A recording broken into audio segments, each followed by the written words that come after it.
shadow dances, I am still. Peace is my companion. Joy is my friend. The campfire, the stars, the slight breeze, the taste of the hot chocolate, and the dancing shadows are, in themselves, enough. Here I am. Why waste time wanting to be somewhere else? Join me by the campfire. Hello, everybody. I am Aaron Simmons. It is so great to be back with you. I am excited about tonight's conversation here on Campfire Philosophy. I'm joined by three distinguished Kierkegaard scholars and scholars of other things as well. But tonight we are here to talk about the way Kierkegaard both has spoken to us yesterday and then continues to speak today. So I'm joined today by Deirdre Green, who is an amazing scholar up at Graduate Theological Union. And in fact, I will have links here to the books of all of our guests, so make sure you pick up a copy. So Deirdre, so great to have you here tonight. I've also got Amber Bowen, who is a newly appointed professor at Eastern University in Philadelphia, and as she would say, outside Pennsylvania. And she recently edited a very cool book about theology in Black Mirror. And if I recall, she asked me to contribute, and I told her I had never seen an episode. And so I spared her my ramblings for that book. And so I highly recommend it. And then finally, I'm joined tonight by Tom Millay, who has been more productive than anyone has a right to be over the last few years. And he is currently a senior research scholar up at St. Olaf at the Kierkegaard Archive there. But he also has been writing a lot about Kierkegaard and contemporary nationalism, and also recent issues about what I would describe as kind of theological existence and what it means to live well and be existentially plugged in. And so he's done some really cool readings of some of Kierkegaard's Christian discourses. So thank you all so much for joining me at the campfire talking about Kierkegaard. I really appreciate it. It's great to be here. So, well, let's just dive in. I would love to hear what it is that you think was Kierkegaard's main contribution to his own time. And I should note for all the people watching, as they trickle in, join the conversation with us. Any comment that you put on any of the live stream platforms will come into us. We'd love for you to think with us and talk with us. But what is it that you think Kierkegaard contributed to his own time, so that we can maybe get a sense of where we then stand as Kierkegaard scholars about what he might continue to say to ours? And so, Deirdre, let's start with you. What is it you take as like if you saw Søren walking down the street in Denmark, what is it that his presence contributed in ways that you think were positive then? Yeah, well, I think Kierkegaard in his own time was extremely useful in pointing to marginalized figures in order to think about how to exist well, how to live well, and particularly in terms of thinking about Christian existence, what that looks like. And I think by the same token, in the 21st century, that's one of the primary things we can really glean from him, is thinking about the sorts of people we often overlook. Certainly from his own privileged position, it's a little surprising in a positive way that he was so kind of attuned to people on the margins and thinking from different subject positions. And I think that's one of the ways that he really models doing philosophy and theology well. So I'm going to push back on this because I agree with you. And so I'm going to rehearse a critique that I have received, and Amber and Tom, y'all hop in if you either agree with this critique. Y'all may have been the reviewers of my essay that received the following critique. So I wrote an essay about 2 years ago called Kierkegaard at the Intersections. And I'll throw a link up to it here in a minute. But what I argued there was that Kierkegaard and intersectional identity theory actually have a lot to say to each other. Not that Kierkegaard was engaged in what we would today call identity politics. He certainly wasn't, drawing on Patricia Hill Collins and thinking about critical race theory. But what he does do is helps us understand what it looks like to stand in our particularity socially so that we can understand our singularity religiously. That was at least the argument I tried to make. And so I used some of his later discourses where he talks about Jesus encountering the woman at the well And, he takes really seriously her identity and her gender and these like layers. Mhm. So I thought, boy, this is sexy. Here I am arguing that Kierkegaard, this, European existentialist who spent most of his time trying to like pull the wool over his, compatriots about being super busy. And yet he's really interested in the voice of the marginal. The reviewer's response to this essay was, well, that's garbage. Clearly, Kierkegaard had no interest in the categories that I'm using. What he meant when he talked about things like the woman at the well was simply the idea that Kierkegaard sees us as or Kierkegaard sees God as seeing us as radical individuals. All these social markers are the very things that he sees as so problematic in works of love and other places, and we need to push back on, because those are the things that distract us from being singularly alone before God. Now, I tweaked the conclusion and tried to make it sound like I was sympathetic to this objection and, added some footnotes and thanked the reviewer. But I still think that, no, I was right. So what is it you mean by on the side of the marginal, right? Because does it translate to what we tend to mean by that today, which ostensibly does import some social categories that just might not have been as available to Kierkegaard? Did you want me to take that first, or? Yeah, no, I just because you're saying that's the thing he gives us, and I agree with you.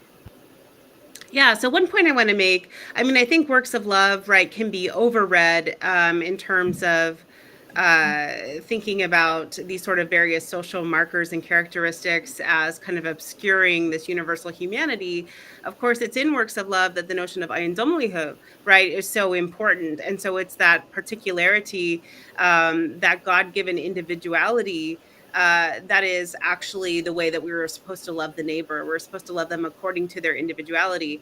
And it's not clear, right, to me, what all that entails, what aspects of our subject position do and do not get included in that notion of Eigendomlichkeit. But from my perspective as a 21st century scholar, I would think all of those are more than coincidental, right? They certainly inform our individuality. But the other, the book I'm currently working on, which is entitled Joy and Fleshed, I'm looking at some of these figures. I look at Sarah from the Apocryphal Book of Tobit. I look at Mary. I look at the woman sinner. All three of these women are very important to him. And part of what I think he's really after is looking at the fact that we can all learn, right, what it is to live well, what it is to attain subjectivity from these figures for whom it is so challenging, right? Their society is structured in a way that makes the development of their subjectivity and their flourishing especially challenging. But he's really keyed into this. And I think that this is part of why he's so useful for the 21st century. Even perhaps for people with more privileged subject positions, right? We're living in times in which we all live between a rock and a hard place, right? We all want to give up hope, right? Give up faith, given the political climate, given climate change, a bunch of other things, right? And so I think that that's part of why he's so useful, is he's especially keyed into not how do privileged people flourish and develop themselves, but how do people do it against really all odds and against all social odds. And I think that's something we need to pay more attention to. No, that's fantastic. So clearly you are not my reviewer, because that would have been way too positive.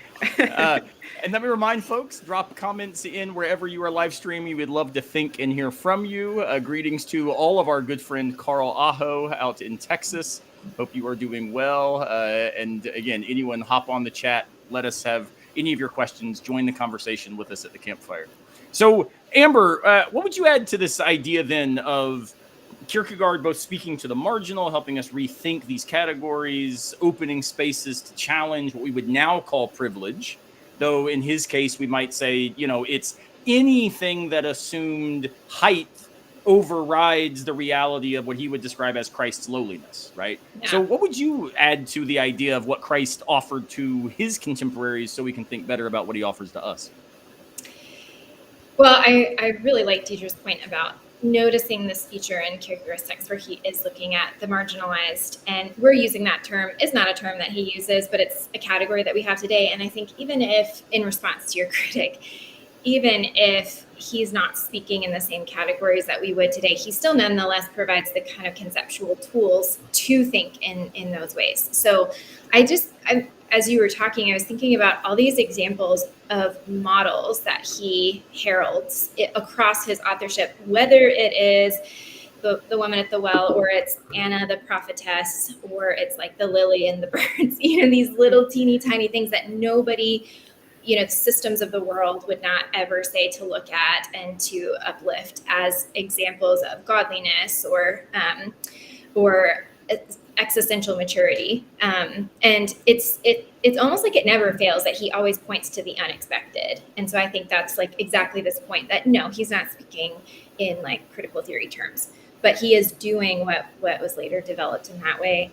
And I think that that's a huge part of what he offers us today. But to kind of drill in a little bit more, I was thinking about this today as I was watching the news.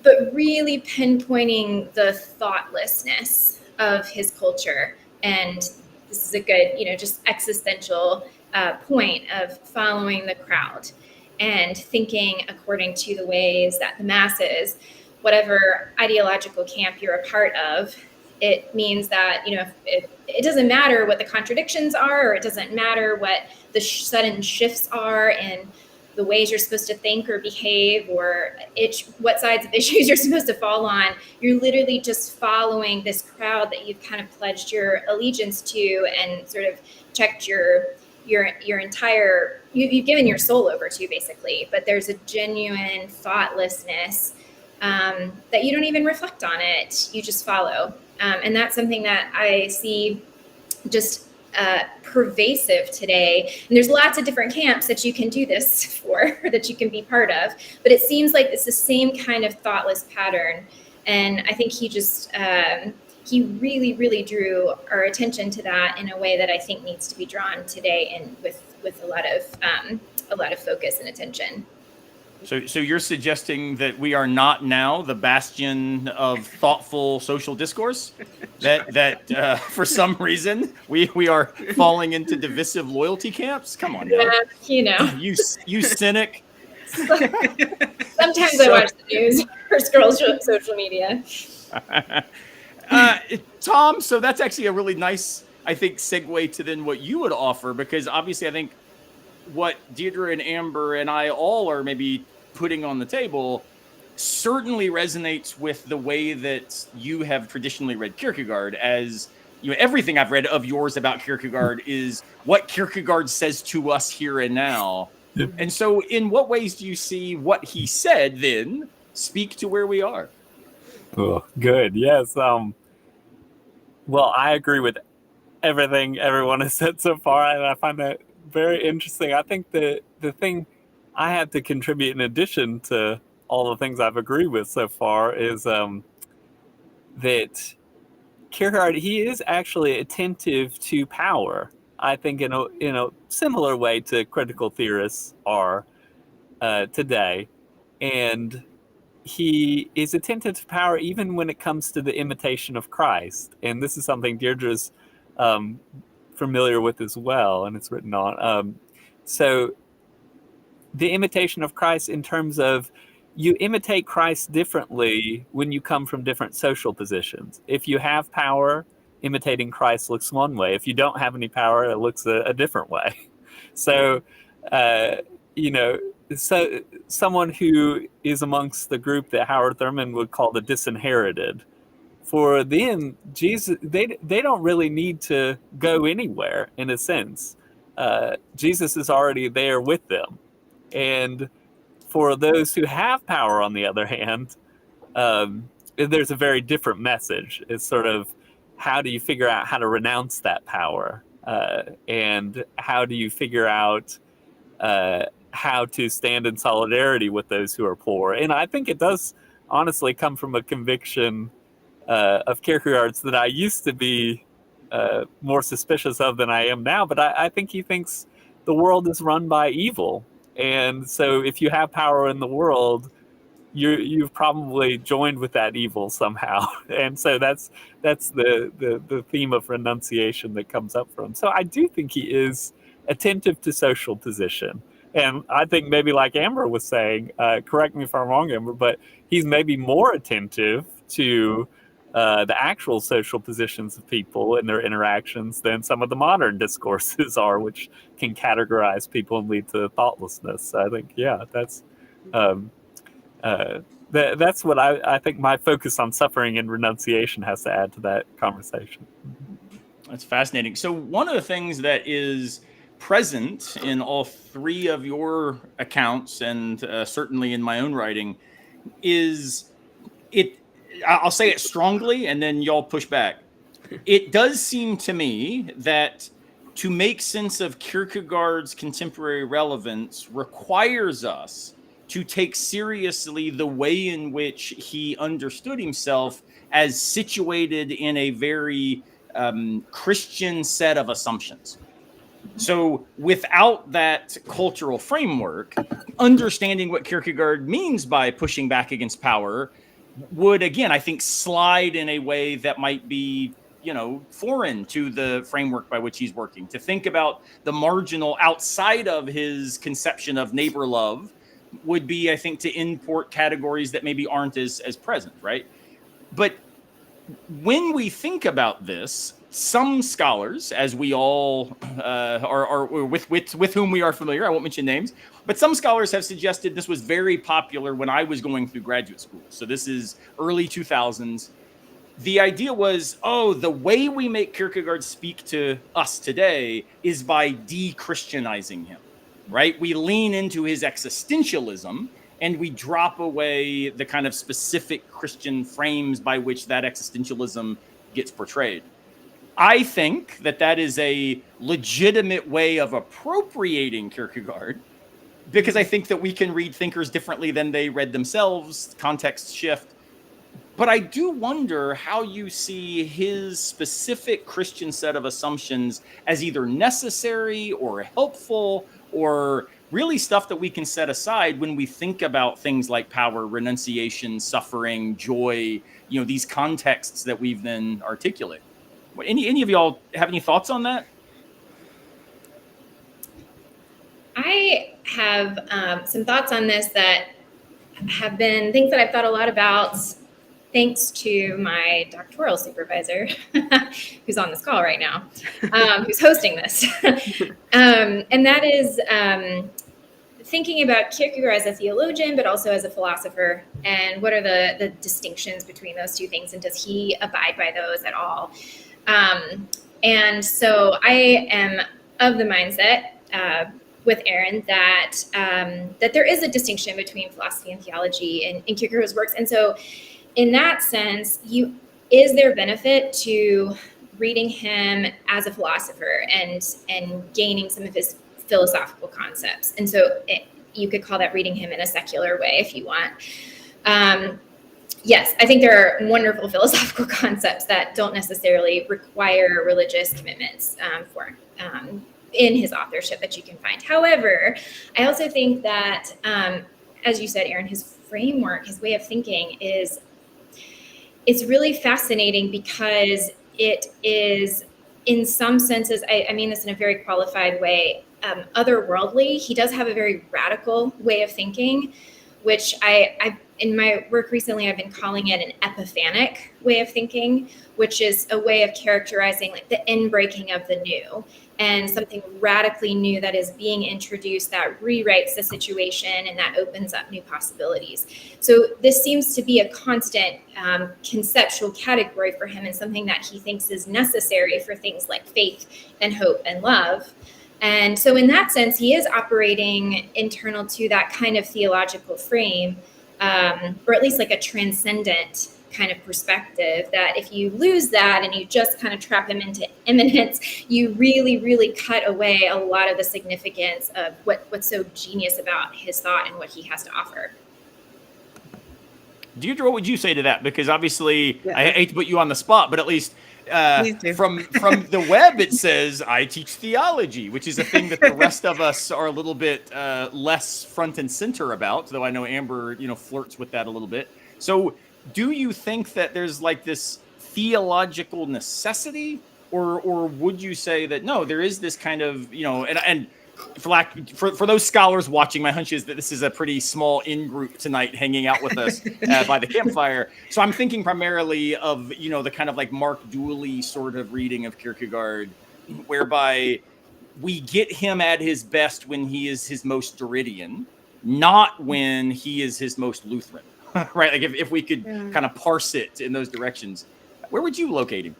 I mean, I'm pretty comfortable with what Amber said, and I definitely think there's a lot to be gleaned from Kierkegaard reading him philosophically. And I think, it's a fair enough move in the 21st century to do sort of secular readings of Kierkegaard. As a theologian, I will use some strong words and think it also always runs the danger of eviscerating Kierkegaard and reading him against himself. I mean, as I read him, his project is a thoroughly Christian one. And his real aim is to get Christians to live more rigorously. And I think we want to be careful about removing him too far from that. I really like Amber's conceptualization of thinking about his work as epiphanic. I mean, I would use the term kenotic. Right. So I think kenosis is like central, right? Thank you. Central to just about everything that he's doing. And certainly along the lines of what Tom was just talking about with abasement, right? And lowliness.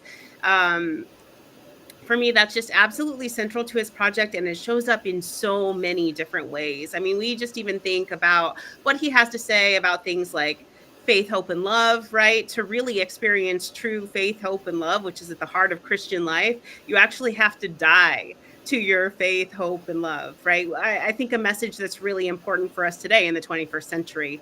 And why is that? Because there has to be, as Amber's describing, this sort of inbreaking, right, of the external, of the divine, in order for us to be able to exist well humanly.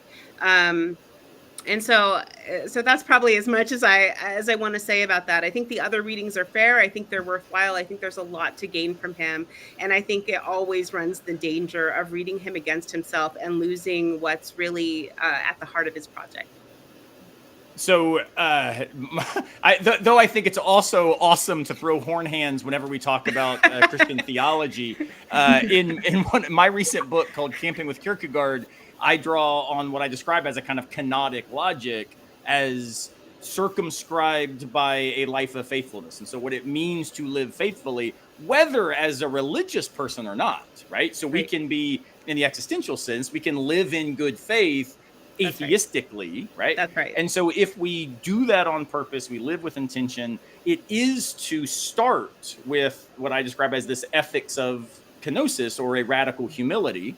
And only once we, as Kendrick Lamar would say, sit down and be humble, can we then move on to works of love and hospitality, and then practicing Christianity and radical gratitude. And so that kind of moral arc is one that fundamentally starts where Socrates started us, where he says, I have to recognize I don't know so that I might be able to seek truth. Aporia is the necessary first step. And so, I think a kenotic move doesn't have to be understood Christianly. That's right. But there is certainly power, and I'm using that word strategically. There is a power in deploying Christian theological categories that then allow us to challenge maybe the lack of kenosis, lack of humility, so often found in contemporary communities that go under the moniker of Christian. Right? That's right.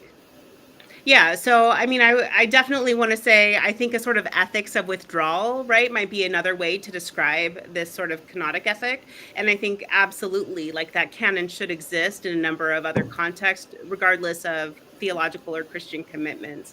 At the same time, right, there is so much, as Tom's work, brilliantly points to, there is so much in our environment, I think, especially here in the United States, that really requires us to take on Christianity itself, which again was Kierkegaard's primary project.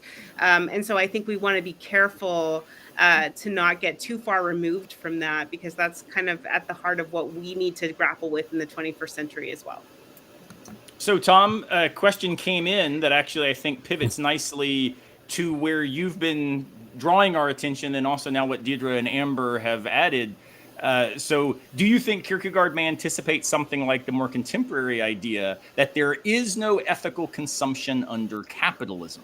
So how would you then deploy this? Because I think this is bringing both of these things together, right? Can we secularize, which this would certainly be a secular move that one could make, but then also the fact that Kierkegaard might suggest that would explicitly for him be because of something like a loyalty to what he took to be the radical singularity of, you know, the Christian notion of the God-man, right? So how would you maybe respond to this question? It's a great question. I don't think I don't get the sense that Kierkegaard was ever he was certainly pessimistic, but he was not pessimistic about our ability to embody Christianity. So I would say there's no ethical consumption under capitalism. I think he would doubt the categoricalness with which that's stated. I think he would say, I think he would probably say something like this, like that's an evasion. You're trying to get out of obedience by saying that. It's a kind of throwing up your hands. I think he would say it's possible. It's just very difficult. And it's a process of becoming. It's not something you can just do in an instant, especially if you're in a context like the context that he wrote to, people at the center of power. It's actually very difficult to figure out how to renounce all the tentacles that connect you to the center of that power. So I think he would say it's difficult, but not impossible, like that quote in the question is implying. So let me push you on that then. So you're highlighting a feature of Kierkegaard's work, especially present in the discourses, in particular the discourses regarding the lilies and the birds, which are very close to my heart as somebody who spends as many days as possible out of the office and in the mountains. But Kierkegaard will talk very seriously and in laudatory terms about obedience, which is the word that you just used.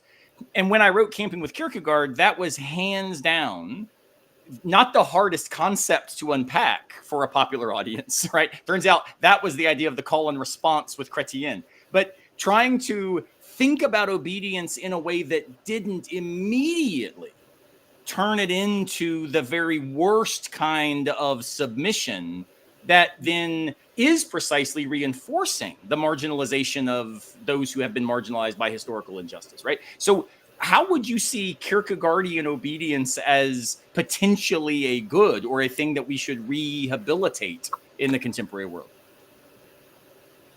It's a great question. I would say I would return to the point I was talking about earlier, where different things are required of different people. I think to those who are marginalized, the oppressed, the disinherited, they are not called to obedience in the same sense. They're not called to obedience in the sense of renunciation. And so I think Kierkegaard is actually a powerful figure in that way, to say that, no, you're not actually, the renunciation that the Christian is called to is voluntary. So if you have a renunciation that is foisted upon you, that doesn't have anything to do with Christianity. That should be something that we can be liberated from, so that we can choose renunciation. That is what I would return to in that sense of, obedience certainly can be something that is misused, and I think this is precisely the critique that womanist theology makes. That you are encouraged to embrace your suffering as redemptive, and that makes you accept your lowly social position as something good. But I don't think that's what Kierkegaard is saying. Yeah. So I would emphasize the voluntariness of renunciation in Christianity. It's interesting. If I can Deidre, add Amber, to y'all, what do you that, think? if I can add to that, I mean, I think a better contemporary word to use when thinking about Kierkegaard's concept of obedience is not submission, but surrender. Um, right, there's this idea of kind of occupying the space in creation that you're given, and sort of flourishing and thriving within that position. And that way of casting it is actually has a lot of resonance with something like womanist theology. I mean, right, there are things we need to wrestle with still, of course. But one thing that I want to point out, as I mentioned before, Mary is a central figure in the book that I'm working on. And one thing that we really need to pay attention to with Kierkegaard is he's going to say, look, don't kid yourself that figures like Abraham and Mary are these exceptional figures that you just venerate and admire, and that you don't need to emulate them, right? And so I think part of why Mary is such a significant figure for him, and I'll point out that he does not lift up her submission in the way that the reformers before him did. He actually challenges that and focuses on her social defiance, her willingness to live outside of social convention. But what he wants us to see there is that this very lowly figure can play one of the most central roles in salvation history, and that that's actually a form of humility, not pride, and that it's the sort of thing we all need to be willing to inhabit. And so he has all these really kind of paradoxical, counterintuitive ideas of what it means to live humbly. And so people who do occupy sort of the lowly stations and maybe don't need to participate in renunciation actually need to be willing to embrace this sort of greatness, right? These sort of singular callings and vocations that might be handed to them. And he wants us to see that as exemplary for all of us. It's fascinating. Yeah. One of the things that I was thinking about as Tom was talking in response to that question about, is there ethical consumption under capitalism? And Tom, I really liked how you framed that using the way that Kierkegaard talks about being a Christian in Christendom. Are there any Christians? Is it possible to be a Christian in Christendom? Is it possible to live an ethical life under conditions of capitalism? And I like how you talked about how just saying like, no, sorry, is something of like an existential cop out. Like, it's the system, it's not me. I'm just caught up in it. I can't kind of pull myself away from the system and exist as a singular individual following a different path. I'm forced to just be part and complicit in the system. And so I think it's interesting to use that. And maybe this is exactly what you had in mind. I just kind of wanted to verbalize it for myself, that it's interesting that you're showing the structural patterns between those two ideas, which tells us a lot about how hard it is to live as a Christian in Christendom. It's about like trying to live ethically under capitalism, late stage capitalism, especially. And then also, what is it like to live an ethical life and under the conditions under which we find ourselves now? It's about as hard as trying to be a Christian in Christendom. So anyway, I think that's kind of fascinating. So thanks for pointing that out for me. That was a cool connection. Yeah. Exactly. That's I don't think it was that clear in my mind either.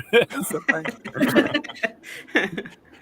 Well, one of the things that I think is also starting to show up for us, and earlier I mentioned your cynicism, Amber, but it has become, at least for me, so I won't speak for others, but it has become exceptionally difficult to maintain what in some of my own work I refer to as joy after losing hope.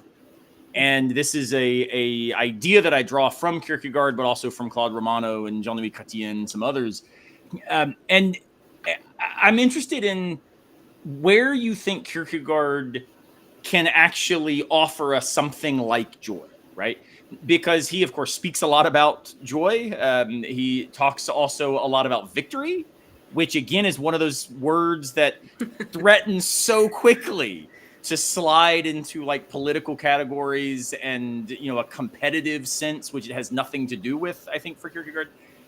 But how is it that Kierkegaard not only encourages us toward, we might say, a life that is defined by humility, defined by other orientation, that is defined by invitation, all these amazing things that you are all so right to point at, right? I think all of us are in many ways though we're not all the same age, I realize I'm probably way older than all of you, but I think we represent a kind of wing of Kierkegaardian studies that is pushing him away from, speaking to the status quo in ways that reinforce it, whether that be existentialist status quos or Christian reformed status quos, and really making him more speak to what it looks like to open onto the other. But that can also be really, really exhausting work. And in a time frame where even paying attention to global affairs or social structures, or my goodness, like I live in South Carolina, a trip to Walmart confronts me with Confederate flags and all kinds of stuff, right? So how is it that Kierkegaard might be able to not just remind us what is worthwhile, what life should be, but encourage us to navigate life as it is? Where do you see him speaking to that? I'll open it to any of you. If I hope he can, I guess is my thought. Right?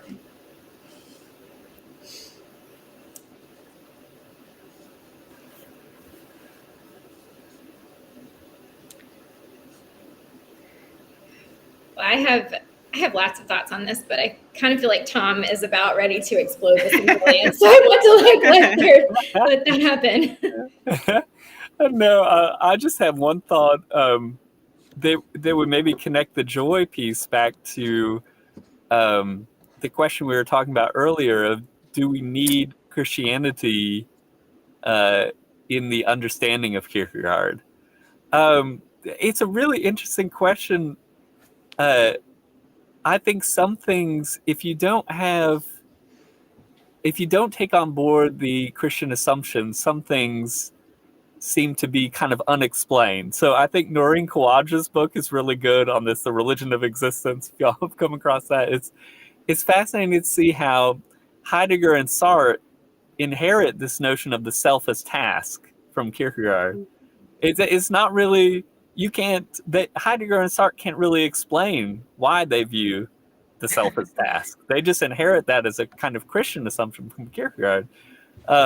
So there is that assumption. It remains difficult, I think, within a sort of more secular philosophy to explain that.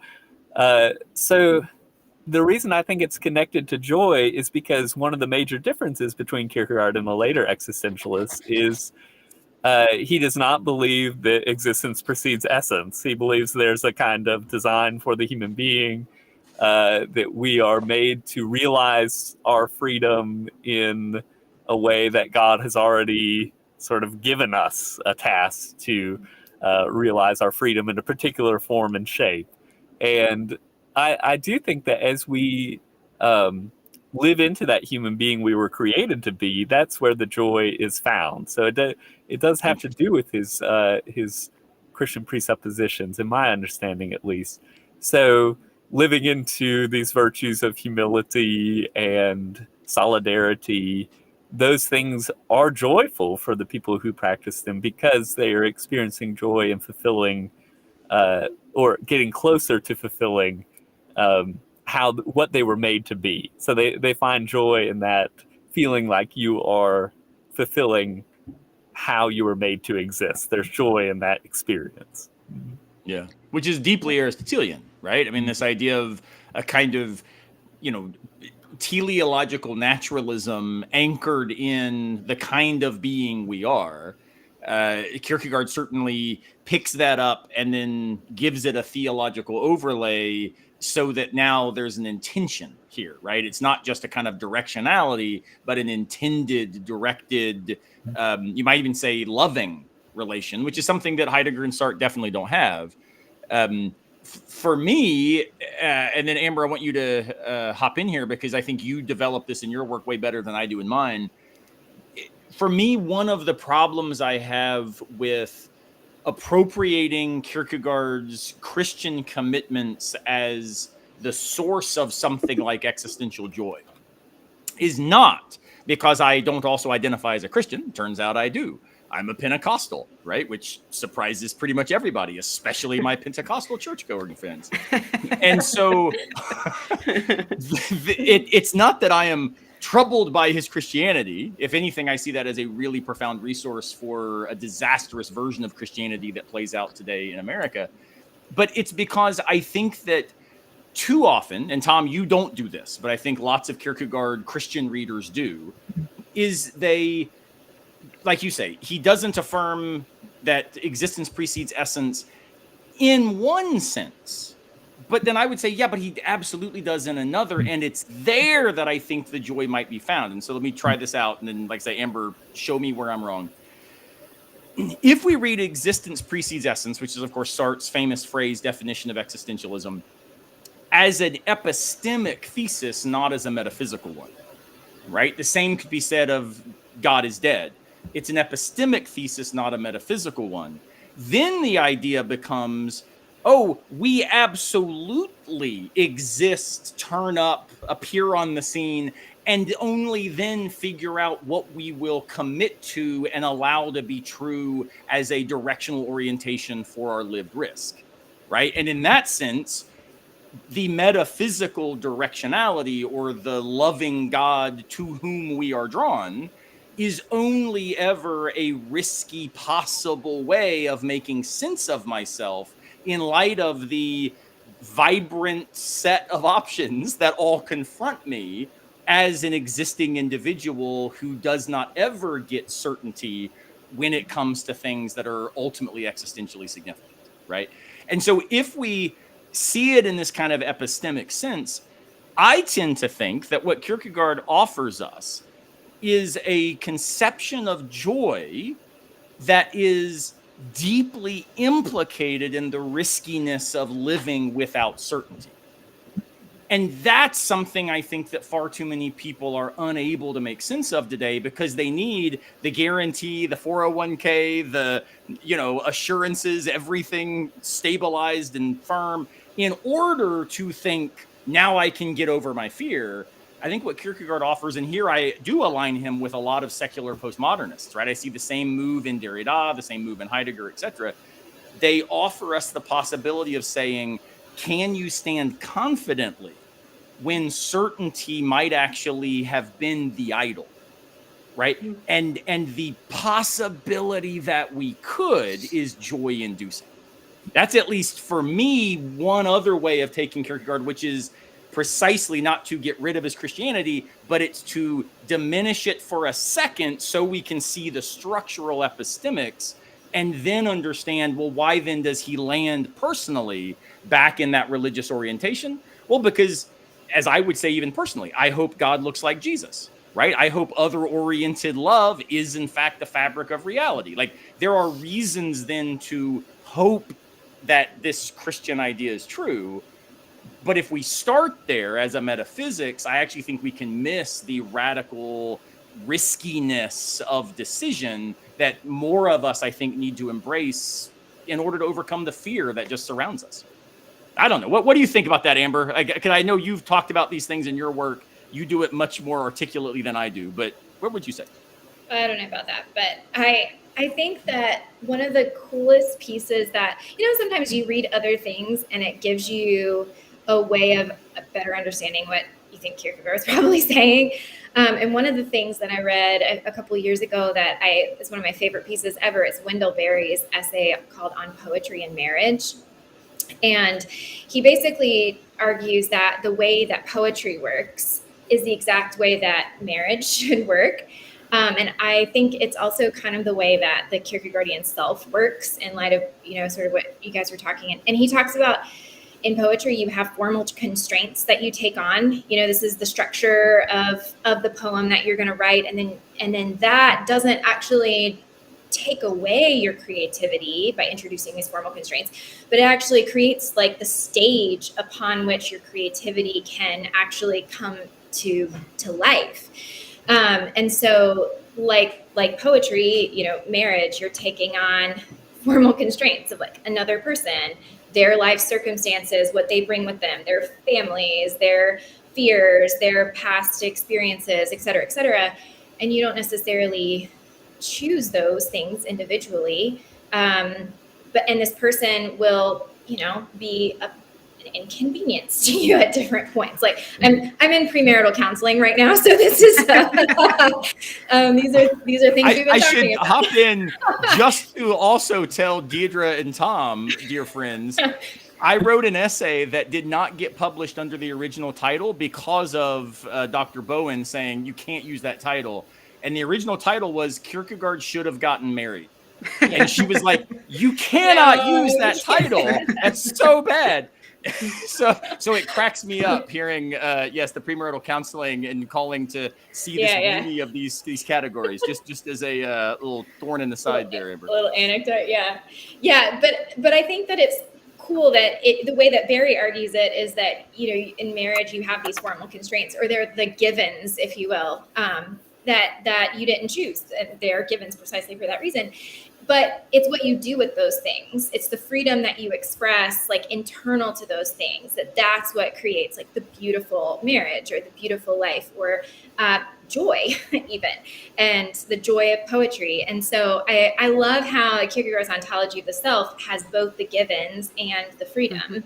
And so these are the necessities of your life. You don't get to just let go of those or pretend that they're not there. That's despair. But if you lock yourself into those and you don't recognize the freedom that you have, that's also despair. And so finding out how to like create poetry through and thanks to these formal constraints, I think is a joyful thing. So I actually think that his like ontology of the self has a lot of joy baked into it, even if, you know, it's not like Anticlimacus is using that term. Right. So, yeah. And if I can add to that, right, the inner subjectivity that I believe is at the heart of his thought really factors into this as well. One thing I'm really trying to engage these days is his concept of frimodigheid, right? And I argue that part of what's different about human beings experiencing joy and flourishing, in contrast to the lily and the bird, is that for human beings we have to engage frimodigheid, right? This openness, or what we might think of as a sort of radical vulnerability, that is openness to all others, right? Whether that is divine or human others, you know. From my perspective as a feminist theologian, it's got to be both, but you could take it in a number of different ways. But I also want to point out for this conversation and thinking about Kierkegaard today is that same phrase is translated often in his work as the imperative to take heart, right? And that what it means to exist well and to live well is to be radically open to others and to do it in a way that demands that we take heart in the face of these sort of devastating circumstances, or ones that might cause us to despair or feel too locked into our facticity. That there's this idea of taking heart, being open to others, and the way that expands our agency, right? That we create a sort of socially extended agency in relationship with others that allows for new possibilities and allows for flourishing. That's very cool. In fact, before we take a quick break and hear from our show sponsor, the way you've just described that, Deidre, actually allows me to say probably a fairly controversial thing among the Kierkegaard scholars, but one of the contemporary writers that I think gets God closer to Kierkegaard's God than almost anybody else I encounter is Anne Lamott.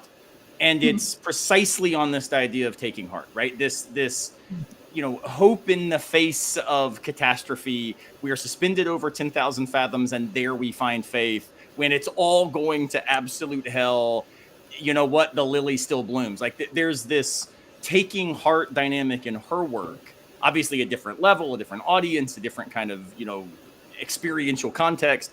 That always, when I read her, makes me think, yeah, this is like the chorus of Kierkegaard's overcomplicated verses. Yeah. And I think the way you describe that really gets at that very nicely. Well, let's take a quick break. We're going to hear from our show sponsor, Plank Sip, and we'll be right back with you. Stay tuned for the second half of Campfire Philosophy. I hope you are enjoying Campfire Philosophy. I would like to take a moment to thank Plank Sip for sponsoring the show. Daniel Sanderson is the guy behind that media outlet, and he is a fellow lover of philosophy. So if you get a chance, head over to planksip.org. That's PLANKSIP.org. If you sign up for their ideal plan and use the offer code AARON, that's AARON, you will get 50% off for the first 6 months. Free book publishing and lots more. Go check them out. And thanks so much to Daniel and Planksip for sponsoring Campfire Philosophy. Now, back to the show. Yeah, so let me again just personally thank Dan Sanderson for all his work. Planksip is doing amazing stuff, as all of us are trying to do in various ways, bringing philosophy to broader audiences. Obviously, here on Campfire Philosophy, we encourage each other and allow each other to go deep into the weeds. That's part of what happens when you sit at campfires with a bunch of philosophers. But it's important to realize that unless these ideas translate in ways that breaks free from a very academic insularity, then the only others to whom we ever speak in all of our discourse about the other seems to be other people who read Heidegger in German, right? And so I appreciate what Planksip is doing. Definitely go over there at planksip.org, use the discount code Aaron, AARON, and they will get you hooked up with amazing stuff. They've got actually staff writers that can work with you to turn your own work into public forums. They can take your work and give it a platform. Book publishing, it's an amazing, amazing resource. So definitely go over to planksip.org and you will get some discounts associated with what we're doing here at Campfire Philosophy. So as we dive into part 2 of the show, I want to maybe return to our original question. What did Kierkegaard offer his audience that now speaks to us today? And flip it on its head and ask you all the following. What is it that you think is most often misunderstood in Kierkegaard that makes him a resource for the groups he might have opposed? So in what ways can Kierkegaard be misread? And there's a long history of this, especially through French existentialism. But how might Kierkegaard be misread in ways that make him not just not a resource, but maybe actively unhelpful? And the reason I'm thinking about this question is because I've been doing a lot of Bonhoeffer reading lately.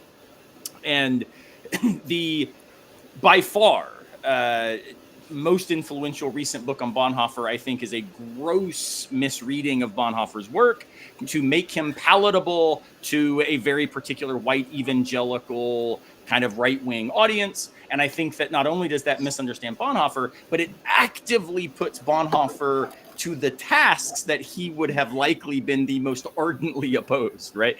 So how is it maybe that Kierkegaard finds himself in a similar sort of outcome? Not that there are, again, scholars doing this, I don't think, as much anymore. But what is it that Kierkegaard offers that maybe needs clarification, that needs to avoid misreading? What would you see as some of those pressure points? Tom, we'll start with you. Wow, ooh, that's a great question. Yeah, I was actually thinking of, I was just reading a Swiss theologian named Leonhard Ragaz, and he makes the same critique in the 1940s that I want to make now, which is that Kierkegaard has been used to support the church and the institutional church and the established church when his whole project was to attack these things. You know, I remember meeting a pastor at an evangelical megachurch who had named one of their children Soren after Kierkegaard. And I was like, there's so much wrong with this. Like, that Kierkegaard was against having children, first of all. I should say, Tom, my son's bird, his parakeet, is named Søren Kierkegaard. So I don't know if that's also anathema. He's rolling his grave. He was a bigger proponent of birds than of children. So. Exactly. That's right.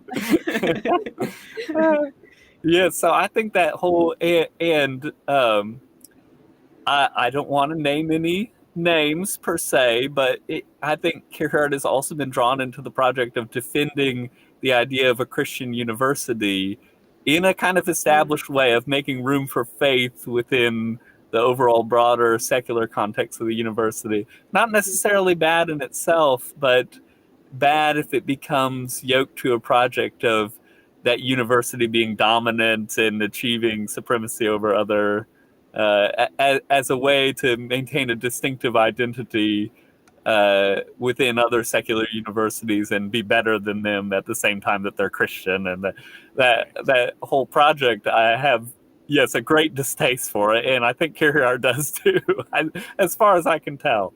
So that sort of whole critical edge of Kierkegaard can be missed these days, especially when he is read as a defender of the faith against against those who would attack faith as irrational or having no place amongst reasoning, amongst the discourse of reason that a university should be. So yes, these people who are using Kierkegaard for a kind of apologetics, I don't have much patience for that, I suppose. Yeah. Well, and let me actually mention there, because one of the viewers, Andres, recently said that he reads him as a kind of apologist, and I actually agree with both of you on this. So I have written some about the kind of like humble apologetics that one finds in postmodernity more broadly, and especially in Kierkegaard.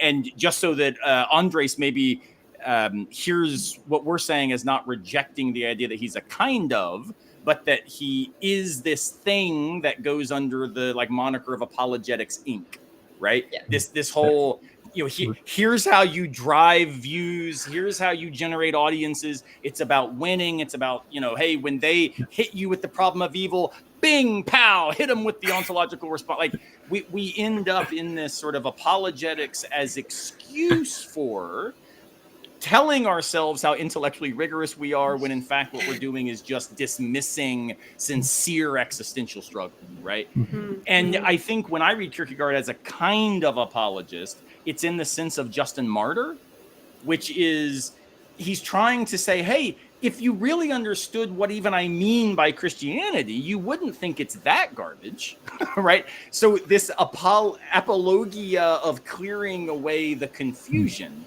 the establishment, the triumphal, these are not the categories. And sadly, in a time when, again, getting 10 commandments listed in all of the schoolhouses and claiming Christian doctrines as modeling Supreme Court decisions and such, that would by definition for Kierkegaard be everything that the lowliness of the person of Christ rejected. And so that's where I think we need a Kierkegaardian apologetics to challenge what passes as Christian apologetics. And Aaron, does that sound okay, Tom? Yeah, exactly. That beautifully put. Yes. It sounds like your next edited volume, Aaron. Honestly, a Kierkegaardian apologetics. Well, Merold Westphal once told me that, how do you put it? He said, Aaron, you don't have as much distaste to the term apologetics as I do. I think the next line he said was something like, I think it is absolutely irredeemable. And that's a risk. When it comes to, again, Kierkegaard being misused, some of the ways that we would try to use him for, I think, positive ends, risk using categories and terms and discursive moves that throw him into the very spaces like apologetics that would be the thing we're trying to kind of guard against. And so I absolutely will co-edit that volume with you, Amber, and I will write it under a pseudonym, Amber Bowen, and probably both should. Yeah, that's right. So, Deidre, Amber, what do you guys think? What's a place that we've got to guard against Kierkegaard being misunderstood and put to ends that are problematic? I'll name a couple. To me, the most obvious, just before the break, I mentioned the radical intersubjectivity at the heart of Kierkegaard's thought. So this idea of the singular individual, the single individual has been grossly overread, certainly in the Anglophone literature, that I think is deeply problematic. Coming back to this idea of Kierkegaard's being situated between essentialism and existentialism, even his notion of intersubjectivity really is situated between those two. So there's this fascinating way in his thought in which we are sort of essentially intersubjective, but we also make the choice to be intersubjective, and our self-development, our subjectivity is conditional on that. One other point I'll make is his notion of sin. I've argued that, Reinhold Niebuhr, who became this extremely polarizing figure in American theology, and to my mind, really became this sort of target for feminist theology, starting in 1960, but then really full blown by the 1980s, was really all based on Niebuhr's very reductive reading of Kierkegaard's notion of sin. And if he had read Kierkegaard more carefully, he would have seen that the feminist critique of his work was already embedded in what Kierkegaard was up to. And so I think there are moments like that where we want to be really attuned to how Kierkegaard reception has really obscured some of the brilliance of his thought and the multifacetedness of his thought. So it's encouragement to read him more carefully. That's great. Amber, what would you add to that? Yeah. Well, I'll make a comment about the reception of Kierkegaard in different spaces. That not least the space that I grew up in was a very evangelical space where he was sort of the whipping boy for every apologist or every class or any like book on worldview or kind of a history of philosophy, sort of a Francis Schaeffer project. Yeah. So I had this impression of him as like, man, this guy's he's plunged us beneath the line of despair or whatever it is that Schaeffer says about him. And that actually, it was initially what intrigued me about him, because I was like, why is this guy so hated? I kind of want to, it's making me curious. And so, I read a Meryl Westphal book and a C. Stephen Evans book, and I'm like, wait a minute, but I had people tell me like, oh, he's irredeemable. And, but then I quickly learned like, hey, I think actually what he's saying about faith is exactly, he's pointing to exactly what this group needs to hear, so that is initially what drew me to him was actually almost like an odd telephone game reception of him. Like nobody would read him because he's, we know he's complicated to read. So everybody would read what other people said about him. And then the caricature kept getting worse and worse and worse as more and more books came. But I would say they mentioned already some of the big ones that I would say, but to add to that, this is one that I've recently been paying attention to. And that is the way he talks about the world and eternity. And he can be read as having like this radical two kingdoms eschatology, like the world is going to hell in a handbasket. We should not pay attention to what's happening here. Any efforts toward the world are vain and useless and probably not even Christian. We should punt all of our hopes into eternity. And so I started really investigating that. And I think at the time, I guess what was on tap as far as eschatology goes was a very two kingdoms eschatology, like the Lutheran view or the Pietist view. But I feel like, and you guys, this would be cool to hear your thoughts on it too, but I feel like if you read especially works of love, but not exclusively works of love, and you look at the way that he talks about the relationship between time and eternity, and the way he talks about things like hope and love and how we act in this world in relation to eternity, that what's coming into view for me is it's not an imminent eschatology where we're just going to like create utopia. It's certainly not that. There's enough like inbreaking of transcendence to prevent us from going there.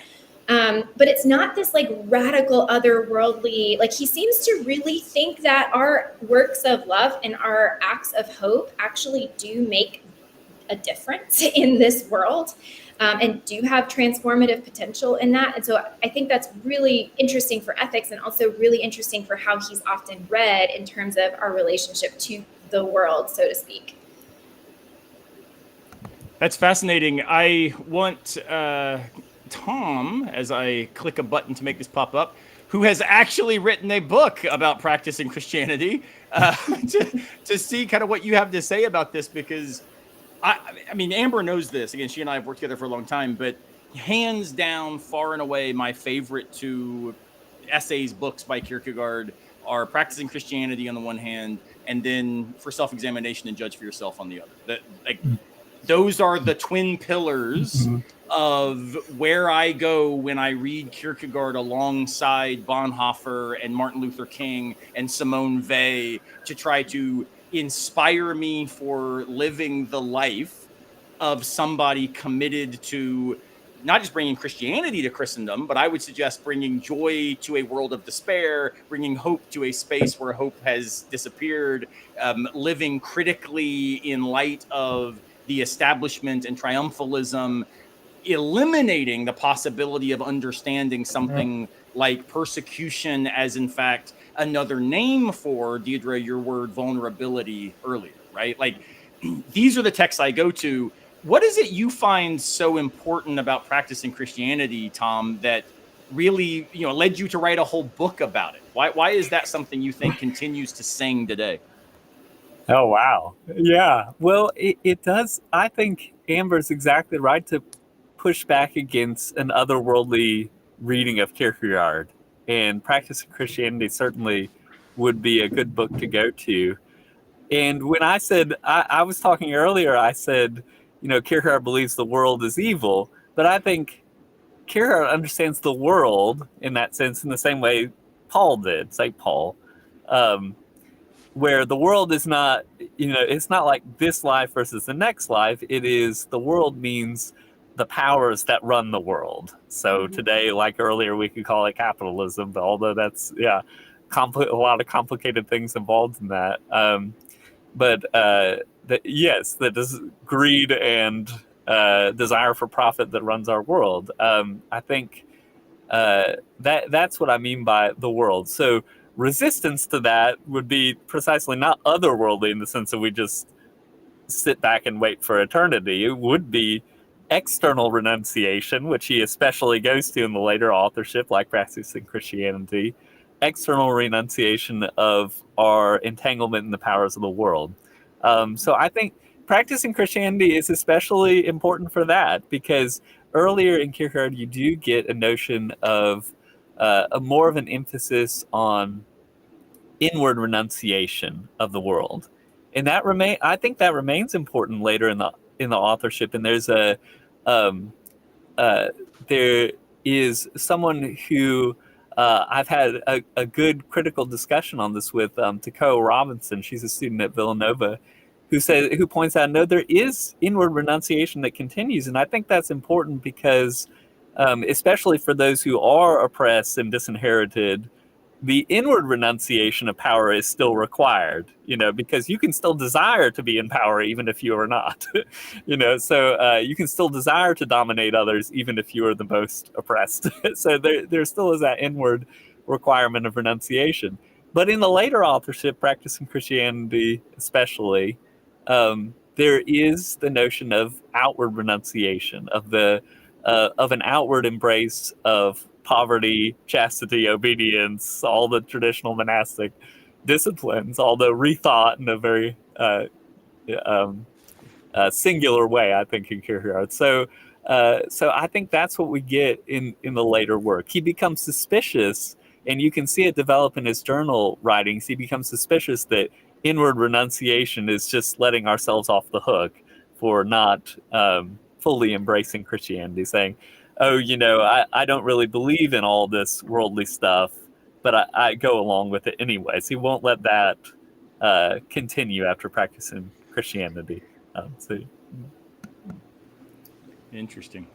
Deidre, so what then do you think a potential feminist sort of response to that idea involves, or is that where you think that one is needed, right? Because it does seem that when we start thinking about external renunciation, maybe a way to put it is something I get told a lot about camping with Kierkegaard, which I think is fair and yet misses what I was hopefully trying to do, which is, well, in the book, here I am arguing that we should spend more time in the mountains, that we should do our best to, hike and fish and mountain bike and be faithful to what matters. And I get told, well, yeah, easy for you to say. You're a full tenured professor. You've, published 200 articles. Like you're able now to do those things that then people who are still working minimum wage jobs or don't have health care, easy for you to say, right? With all of my categories of privilege. And yet my response always to that is, look, I think that's entirely fair. Existentialism and existential agency must open onto the work of social justice. For Kierkegaard, another way to put that is, you can't read Fear and Trembling without then following it up with works of love. They don't stand by themselves. Yeah. Mm-hmm. And yet, I think that it's important to have a sense of, well, what is it in the name of which we are critical? Right? Like, why would I be critical of structures of oppression? Well, because I think that when you maximize agency in radically human, moral, dignity ways, you get something like this model of living on purpose, living faithfully that I'm trying to describe, right? So it's not ignoring the reality that this is difficult for lots of people. It's to say, this is a kind of existential ideal that makes the critique worth continuing to engage in. And so couldn't one say to Kierkegaard, this kind of external renunciation about which he speaks, well, yeah, that's fine if you're already in the kind of position where then you could take up these habits of mind and habits of practice. But when you're trying to, ostensibly navigate tomorrow and make sure you've got food on the table tonight, maybe these are so theologically privileged that they are missing something like the existential bus. Is that fair? What would you say to that kind of reading? That was a really long question. let me back up for a minute and say kind of how I read this. So I think, right, part of what's at play here is we have this, at least a dialectic, at least a sort of paradoxical treatment in Kierkegaard of the finite and renunciation, right? And we might read that dialectically. I'll say something polemical, and I'll say that I think Kierkegaard actually is a sort of cautionary tale for us, in that it seems like in a lot of writings, especially the earlier writings, but not exclusively them, he is still very invested in the finite, right? What it is to live faithfully is to live well and to live relationally in the finite. And part of how I read practice, even though it's a text that I love, and I really appreciate Tom's reading of it, is that we can kind of read him as, I think, sort of losing faith in the importance of the finite. And I think there are autobiographical reasons that I read there, as his rhetoric of renunciation and sacrifice and suffering get amped up to this real extreme. I'm not convinced that that's necessarily his ideal vision of Christianity, as much as it is a sort of justification for his total resignation and renunciation of the finite in his own life. And so I think it's actually really productive for us to see that as cautionary, and that for me as a practicing Christian and as a theologian, I want to keep that dialectic in place. And so I think it's really important to think about the importance of finitude, the importance of the finite, and living joyfully and living well in the finite, especially for people on the margins. And a comment, that I want to make about works of love, right? I had the pleasure of doing a close readings course on works of love with my graduate students here at the GTU last semester. And of course, they were really concerned with what seems to be a total lack of concern on Kierkegaard's part with social equality, right? Especially thinking in terms of material conditions. And what I became really attuned to in a new way in this reading together with them is that, to me, it seems, particularly in works of love, that there is a notion of justice and social justice and justice along the lines of material conditions baked in to Kierkegaard's thinking about the very nature of reality, in a way that removes the onus from us of creating that. And so I think a more productive way to read him is to see that he actually very much cares about equality. I think it's a central theme in his work, but he's a little too passive because he thinks eternity, right? He thinks the eternal, he thinks the divine, right? He thinks the very nature of reality is going to sort of work out some of this. And that in the 21st century, we need to think more productively about how we work that out. And certainly for those of us with privilege, it means a lot of renunciation. Yeah, that's extremely helpful. Amber, like, how then does this play into actually some of your current work, which certainly is all about, we might say, bringing not just Kierkegaard, but this Kierkegaardian sort of set of intuitions to bear on a kind of broader critical appreciation of who we are and how we live.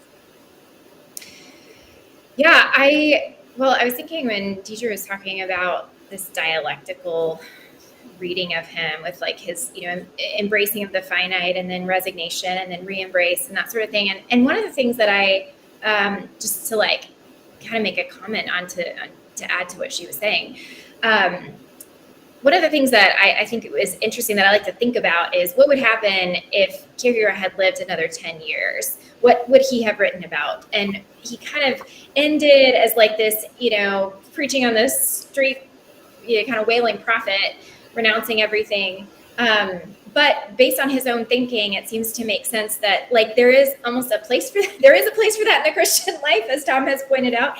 And then there's also that place for re-embracing the world in a new way. And so I kind of think about that. Just what would happen? What would he say next? And like, how can we kind of in the spirit of Kierkegaard say the next things? And so that's kind of what I'm trying to do a little bit in this project, which is more focused on hermeneutics and works of love, and looking at the way that we view the world and the tendency that, like, we started this conversation off with talking about how do you live with hope in a world where it's just so easy to be cynical, because all of our empirical evidence tells us that that's what we should do. And we're not crazy, and we're not just choosing to see certain things and not others. Like, we have really good reason to be incredibly cynical. So how do you live with hope in that way? And how might that also kind of critique the world that we live in too, and be its own critical theory, its own critical project? How could hope be critique? Or faith and love in addition to that? And so I've been thinking a lot about works of love is so rich in this, in terms of pushing. I mean, I think all of us would say we get into Kierkegaard so that we could be edified, so that we can like have our way of seeing the world really challenged and changed and enriched. And this has very much helped me in the last couple of years working on this project. Is one problem with cynicism is the latent dogmatism, hermeneutical dogmatism inside of it that says this is the way things are, and it's only this way. I fully see it. I understand what's happening, and it will always be this way. I'm just being realistic about it. And so there's a kind of dogmatism that leads into despair. And one of the things that the hermeneutics of suspicion is designed to do is to dispel dogma. But there can be a kind of like metastasized suspicion that actually becomes hermeneutically dogmatic. And so how does faith, hope, and love in what Kierkegaard, how he talks about them in works of love, how does that break up our hermeneutical dogmatism and give us not to ignore the suspicious critique, to in many ways affirm it, but to kind of expand like our hermeneutical horizon so that we can see other things as well, like more than meets the eye. Like, love is in the ground. So you can honestly look at the person in front of you or the situation in front of you and say, this is hateful, this is terrible.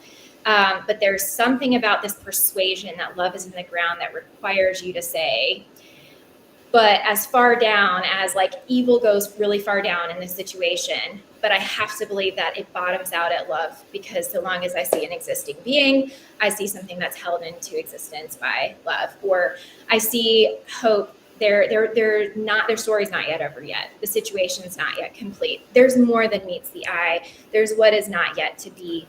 And so I can kind of attend to that and wait for it. And that provides a kind of like hermeneutical health that even if those things never come to pass, that just simply like occupying that kind of posture towards the world allows us to live with that kind of like on purpose faithfulness and existentially engaged existence that I think is vital to flourishing. I think that's great.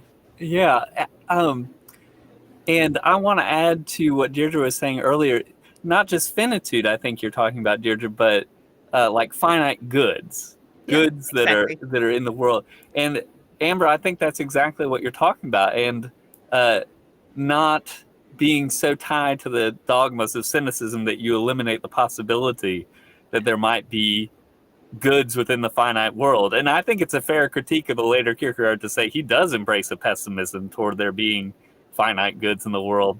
And I love that thought experiment, Amber, of what if he had lived 10 more years? I wonder, like, what if he always threatened to become a country pastor. What if he actually had, and he discovered, there's actually good things, away from the capital. And it made me think of, like, you had mentioned Bonhoeffer earlier. There's this Finkenwalde seminary that he's at, and it's a place that fits all the criteria of Christ that are laid out in practicing Christianity. They're poor, they're marginal, they're abased, they're persecuted, all the things that Christ was. And yet the space is filled with all these finite goods. There's the joy of fellowship, music together, art. There's all that in the midst of this larger battle against the forces of the world. So I would hope that he'd be open to that. But I think you're right, Deirdre, too, that he didn't remain open to those possibilities. I think that's right. So as a plug, not for me, but my amazing co-editors, Stephen Minister and Mike Strasser, we did a book a few years ago called Kierkegaard's God and the Good Life, which I think, Tom, you may have an essay in there. Amber, I think we invited all the people that were kind of working in this space, but this was our attempt to try to make the strongest case we could by inviting scholars who thought about these issues to argue what would it look like if Kierkegaard wasn't maybe so misanthropic toward the end of his life and so sort of crotchety and angry. What would it look like if a good life were possible by sort of throwing ourselves into this account of God that he offers? So for folks who want to pursue that, amazing scholars brought together in that text, and I highly recommend it. Something that the three of you speaking about these finite goods, and Amber, you might call it the hermeneutic power of hope. It reminds me of this sermon that I listened to, probably 20 times during COVID. And it's by William Barber. And it was a sermon that he gave on Easter Sunday. And he talked about the idea of resurrection, of course, which is back to our, is it too Christian conversation from before, explicitly Christian idea of, rising on the third day and the resurrected Christ, and Easter has this very deep kind of, doctrinal sense to it. What Barber does is rethinks this as the task of not allowing death to override life as a last word. And the idea becomes, what would it look like to let, justice, love, hospitality, virtue, what would it look like for these things to always have a word after what we take to have been the last word is uttered, right? And he presents this as such a powerful call to what I would describe as action in the name of the finite goods of equality, personhood, equal status, opportunity, overcoming discrepancies in healthcare, finding ways to rethink immigration. Like, his whole account is full of what we would call finite goods, but it's finite goods made possible because of a structure of resurrection as an existential task, of not being overwhelmed by that which we see, right? That which is present is not ultimately that which is possible.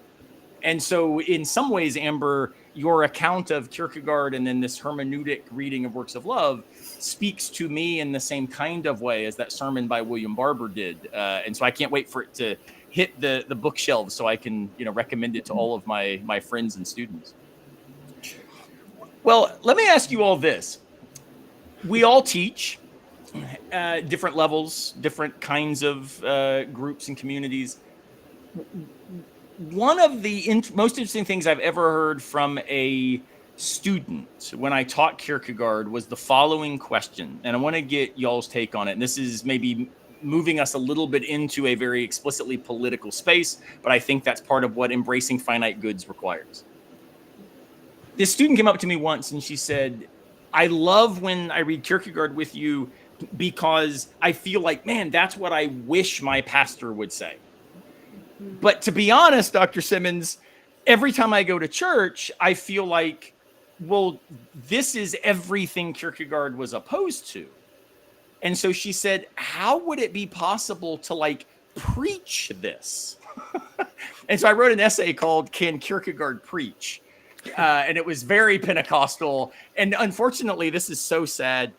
I was honored that it got published and translated into Ukrainian, actually. But I'm sure all of my like inside jokes about the Pentecostal preach it, amen, like all these things got lost. So I'm sure that all the readers in Ukraine completely thought that was the dumbest essay of all time. But the idea of what would it mean to like stand up from the congregation and say, preach it, Kierkegaard, when it looks like what's being preached, William Barber, maybe as a good exception, what's being preached is so heavily the triumphalism, the establishment, the privileged model of power that Kierkegaard then seems from start to finish to resist in the name of what he calls Christianity, in the name of what he terms faith. So where is it that you would see, like, what's the sermon that you would preach? And maybe Deirdre, will start with you, since again, you've got that theology moniker. I was about to say, start with anyone but me. what do you preach? You go to the church. What is it you preach that's the Kierkegaard sermon that calls the church to task? Because, and I'll speak for me and put none of these words in y'all's mouths, COVID and Trumpism and nationalism, like all of these realities were like hanging curveballs of neighbor love that at least the predominantly white American evangelical church not only struck out on, but I think narrated as the opposite of what they were. These aren't opportunities for neighbor love. These are opportunities to celebrate our own status and our own position. I was sort of disgusted by the whole thing. It threw me back to Kierkegaard and Bonhoeffer and others. And so for me, that sermon would be, we need what I call a militant liturgy. We need a critical voice standing against the triumphalism in the name of what it looks like to be radically other-oriented. And that will almost top down cut against a nationalistic America First MAGA model of Trumpist Christianity. It's like, that's my sermon. Thankfully, I don't get invited to speak in churches very often, so I haven't given it. I wrote it as an essay. But what would y'all's be? I don't know where this lands for you. I mean, I guess I'll throw out, I go to the Lily and the Bird, largely because that's what I'm working on these days and paying a lot of attention to. I think this is an important text because it points us to the more than human world, right? And I think this is kind of the essence of the sort of humility that Kierkegaard's work wants to engender, is like having us pay attention to and adopt as teachers those who we would think we have nothing to learn from. But I want to particularly lift up within those discourses the idea of silence.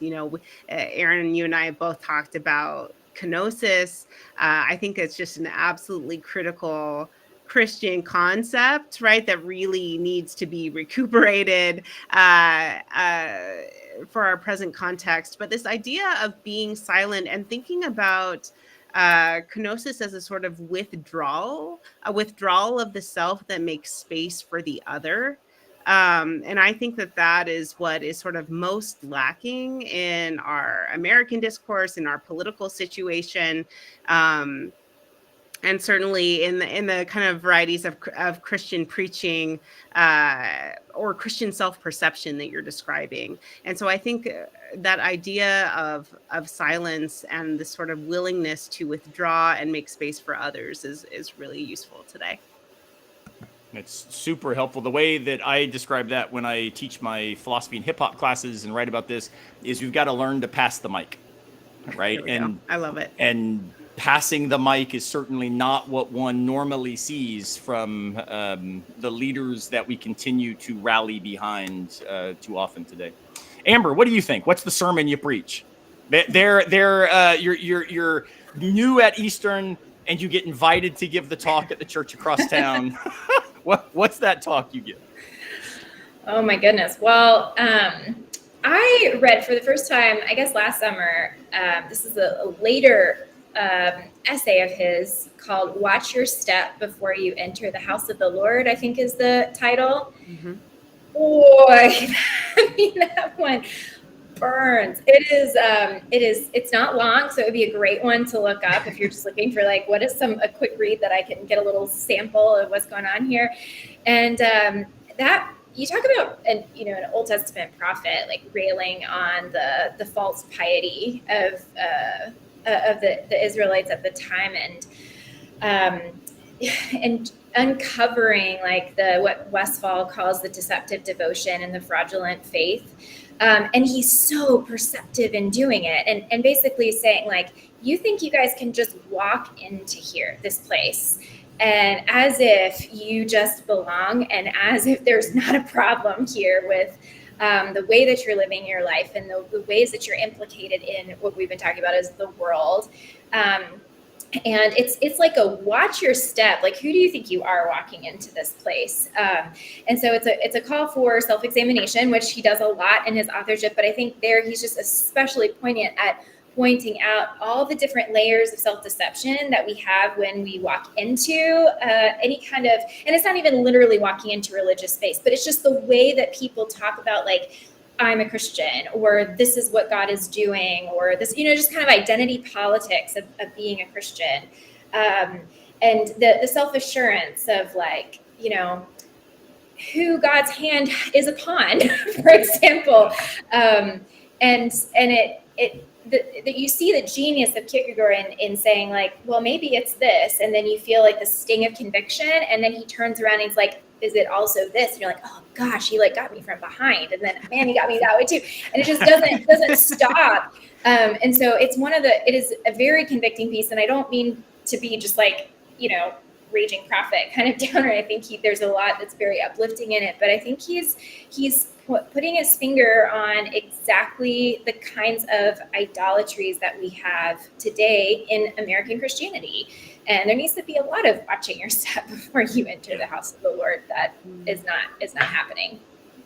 That's fantastic. And it reminds me of the communion discourses, which of course repeatedly say, come all.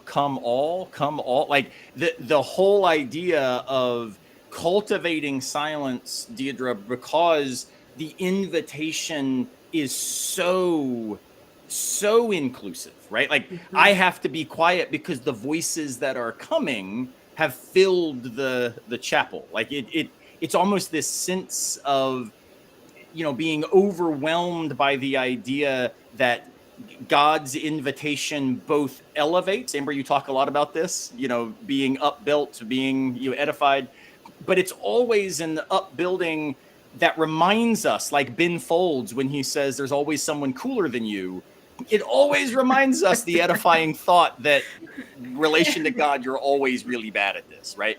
So this sense of come everybody. Oh, you think you've got immigration policy figured out? Are you inviting all? Right? Like always this idea, kind of like Jesus does when he says, oh, you think you've got an algorithm for salvation?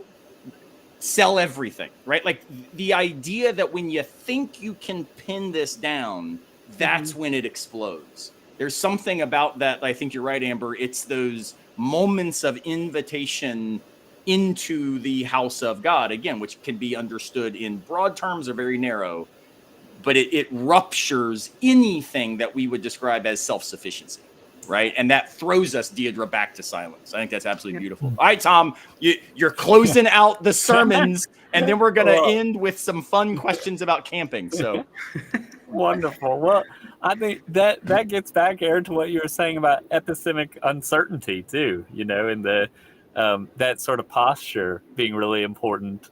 And like Amber is saying, that discourse is taking us back to Kierkegaard's poking at the ways we are hypocritical is a way of taking us back to that epistemic uncertainty, to say, am I really what I claim to be? That's very good.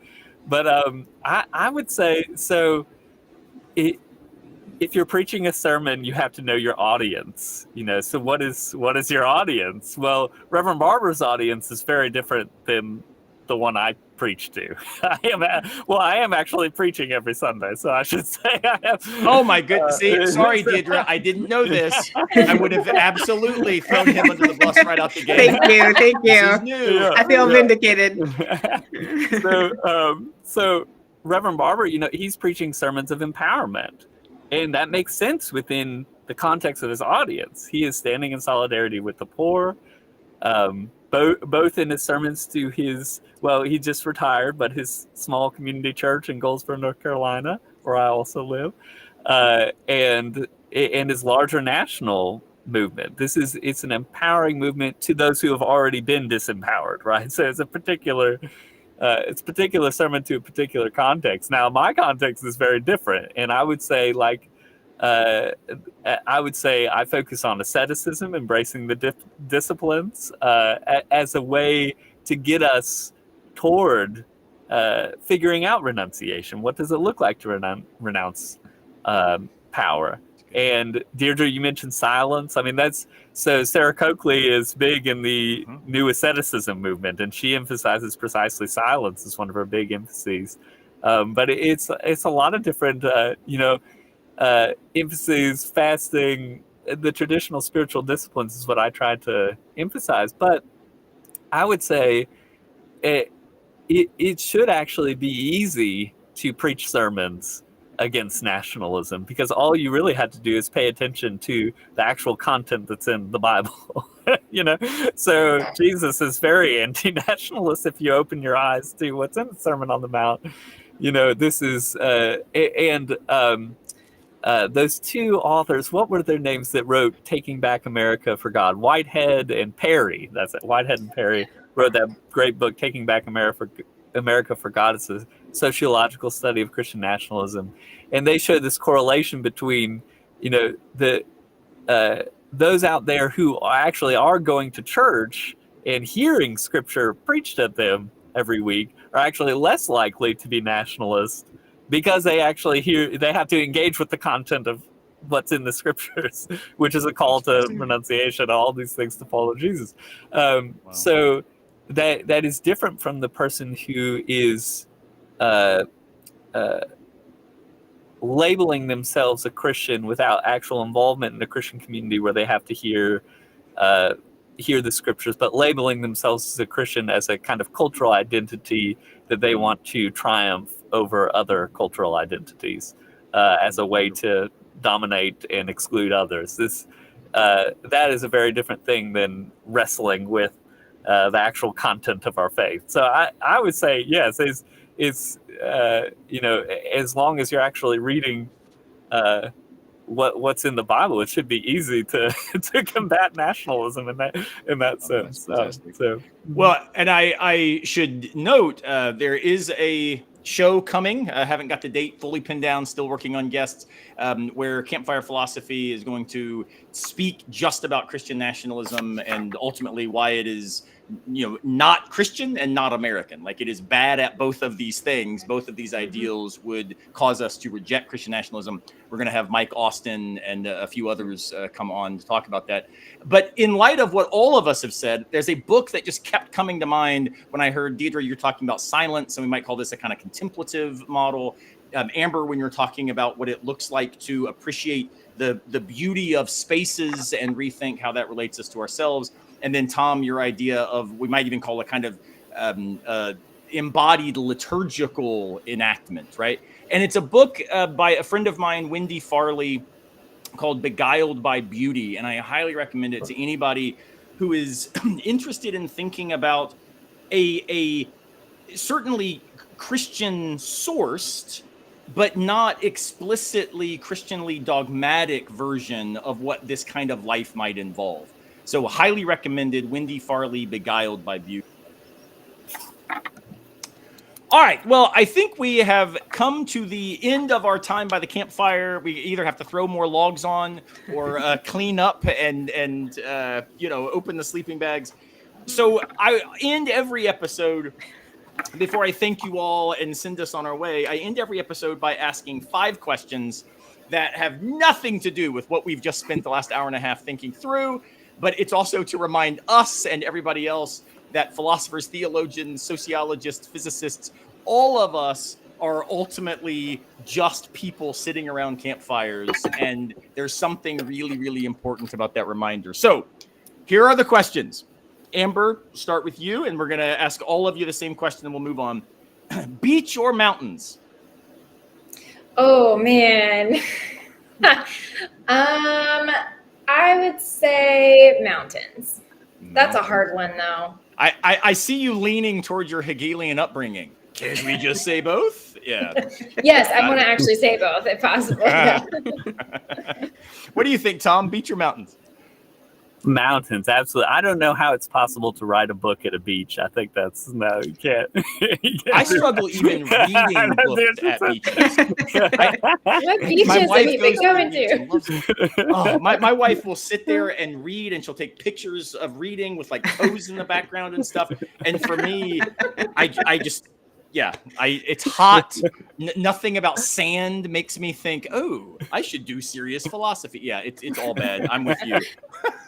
Deidre, what do you think? Beach or mountains? Well, I don't understand the question. Are we talking about beach or mountains, period, or beach or mountains for doing philosophy? I mean, definitely it's beach if it's just between beach or mountains. I don't know why y'all are worried about what kind of thinking you're going to do. I don't know. We're doing beaches wrong. I got you. I got you. My wife, and I talked about this in Camp with Kierkegaard all the way through, thinks I am nuts for wanting to be in the mountains all the time. And in fact, she won't deny this, but she'll roll her eyes at me in saying it. She has many times said, Aaron, that all the waterfalls look the same. Like I just, you know what? We just get to the top and we look out and yeah, it's cool, but they all kind of look the same. And I keep trying to explain to her, every waterfall is different. Every overlook is different. When I go to the beach, it's just salt water. And so she and I have very different senses of the infinity that shows up in our preferred locations. All right. So at the beach or the mountains, you can have campfires at both, which of course is actually lots of fun. So we'll go in reverse order. Deidre, at that campfire on the beach for you, hot chocolate, hot tea, or coffee? Hot chocolate. That's the right answer, by the way. Tom, hot chocolate, hot tea, or coffee around the campfire? Coffee. Any time of the day or night. I can have it right before I go to sleep. Doesn't matter. Oh my goodness. What about you, Amber? Well, I was going to be Hegelian and say like a mocha or something. Oh, but I would actually probably say chai hot latte? chocolate. Yeah, no, I would like chocolate and coffee, you know. I would say hot chocolate. Okay. Hot chocolate. Well, so my students can't understand this, but I somehow made it all the way through college and a lot of grad school. I cannot stand coffee, and I kind of hate beer, which my friend Trip Fuller continues to think I have like a moral flaw because of my hatred for beer. But yeah, somehow it is possible to become an academic and not drink coffee or beer. So I'm testament to that. Now, all of you hush. You say, yeah, but what kind? You're pretty bad at this. I get it. Thanks, Tom. All right, Tom, what is your favorite campfire food? And you can't say s'mores. Wow. Whoa. Oh, man. Does condensed milk count? Just drinking it? Just pouring it into my coffee. You know, I'm really focused on coffee. We'll call that a acceptable answer. Deirdre, what? I mean, I'm with you. S'mores are the right answer. I didn't realize there was another food you eat at a campfire. I mean, I need a minute. I'm thrown off. Really thrown off, actually. Oh my goodness. How about just roasted marshmallows? Sure. I think that's fine. And for what it's worth, I think there is a different skill to roasting a marshmallow for a s'more than to eat by itself. So I think these are two different food groups. Yep, I'm with you. All right, Amber, what food for you? Roasting hot dogs over a campfire. Got a lot of good childhood memories of that. So good, right? I no longer eat beef or pork, and so I get turkey dogs, which my son thinks are anathema, and so he forces me to bring, as he puts it, real hot dogs. And I keep trying to explain to him by the campfire about like the realities of metaphysical substance and why real is not the right word, and he just ignores me and sticks another beef hot dog on the fire. All right, so you all now are blessed. You actually may have this ability, but you are blessed with the ability to pick up the acoustic guitar and play anything that you want. What's the song you play at the campfire, Amber? Oh, shoot. What is the song that I would play? Oh, man. Well, I'm going to go with, my dad is the acoustic guitar player in our family and has done a lot of playing guitar around the campfire. And usually it looks like James Taylor's greatest hits. So, or it probably, because I'm also from the Carolinas. And so probably going to be like Carolina in my mind. What is it called? Okay. Carolina in my mind. Yeah. Carolina in my mind. That's Nice. a strong That's what I one. would do. That's the one. That's a strong play. I like that. I like that. All right, Tom. That one's gone now. So now Carolina boy, you got to think of something else. Yeah. I mean, definitely Wonderwall by Oasis, the greatest British band since the not- Beatles. Wow, I did not see that coming at all. Because really, I'm a people pleaser, and that's what everybody wants to hear. So, you know. I like that. That is definitely a mood setting move right there. Like immediately our campfire got way cooler, bringing out Oasis. And also more hostile once we get done, as we bring your brother. All right, Deirdre, what song you playing? So I'm torn between Bob Marley's Redemption Song and Led Zeppelin's Over the Hills and Far Away. I would probably be kind of Wow, I have got to go camping with y'all. This is way better. Oh my gosh, that's awesome. All right, and so this one, a silly question, but actually to take seriously, you could go camping with one philosopher, alive or dead. Who do you take with you? In my book, when I say I go camping with Kierkegaard, Trip Fuller told me that he could not imagine spending time in tents with Kierkegaard and anything going well. So it turns out, like he's not actually the guy I would go camping with. But who would you take camping? Tom, the one philosopher you take with you. Oh, man. Well, I think I'm going to answer. Now, this is not someone I like or enjoy. But I would take Martin Heidegger because I think he would be silent the whole time. And I value silence. I don't think he would, ever say anything to me if I didn't say anything to him. And we could just kind of sit and look at the stars, You don't envision Heidegger like halfway through the night while you're eating your s'more, jumping up and yelling "Das Dinken kommt" and shutting the whole night down. You don't see this happening? If that's even a possibility, maybe I have to rethink my choice. All right, Deirdre, who do you take with you? Simone de Beauvoir, no contest. Absolutely. See, that was my answer 2 weeks ago. It was my first one. Was like, yes, all day long, Beauvoir. And then last week I picked Simone Weil. Nice. But it was because Beauvoir had been taken by me the week. Yeah, I'm with you. Beauvoir is such a freaking rock star. All right, Amber. Who do you take with you? I'm so torn, and all that my options are completely different from each other, and I like them for different reasons. But I feel like it would be so awesome to be around a campfire with Freud. Like that conversation, just little psychoanalysis. Roasting hot dogs. I see you, and Deirdre, you beat me to the joke. It's perfect, right? Like it's so 7 perfect. versions of it, and I couldn't figure out quick enough. Sometimes a hot dog is just a hot dog, So. Sometimes a hot dog. Well, and maybe to pair with that, then this week, just because Freud and Heidegger and Beauvoir are already there, I'm going to bring Foucault.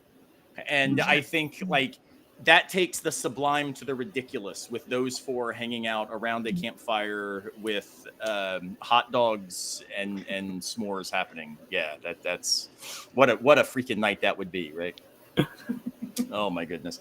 Well, y'all, thank you a billion times. I cannot express how much I have enjoyed this conversation. And for people listening, I can tell, like, this is what conversations with us sitting around after sessions at conferences sounds like. It gets sillier the late in the night it goes, because Tom gets way too hopped up on coffee, and Amber, I'm not sure about the faith statement there at Eastern, so I won't say what she's drinking. But it is a wonderful place to be. So to everybody, thank you so much for joining us here in Campfire Philosophy. We do new episodes every single Monday night through July and August, 7 p.m. Eastern. This will be immediately available in video form at my YouTube channel, Philosophy for Where We Find Ourselves. And then it also goes out in audio form a couple days later on Spotify, Apple Music, and other places. Be sure, if you have not done so already, I would love it if you would hop over to my Substack, Philosophy in the Wild. Get subscribed there. I do 2 essays a week. In fact, this morning, an essay for paid subscribers came out where I talked about Eminem's new album, and especially his last song, which is a collaboration with Jelly Roll. And I used Eminem to think about what philosophers understand as counterfactuals of creaturely freedom. So if you want to geek out with me about music, get a paid subscription. If you want to hear some just broader philosophical reflections that often involve hitting the trails of life and heading to the North Carolina mountains, please get signed up. I would love to connect with you there. And for everybody, please reach out to me, simmonsphilosopher@gmail.com. You can also contact me just at my website, jaronsimmons.com, if you want to stay in touch. I would love to hear from any of you. If you have suggestions for future episodes, please let me know. And until next time, it has been our pleasure, an absolute honor. Deirdre, Tom, Amber, you make me smarter every time I get to think with you. I cannot tell you how much I appreciate it. And so to everyone else, we'll see you next time, unless a piano falls on our heads. Me on the trail, for hiking with me a few miles more, for casting out your line into waters in which we both stand, for dropping in at the top and fist bumping me at the bottom, and for coming camping with me and Kierkegaard. Our time together has been so very worthy of my finitude. I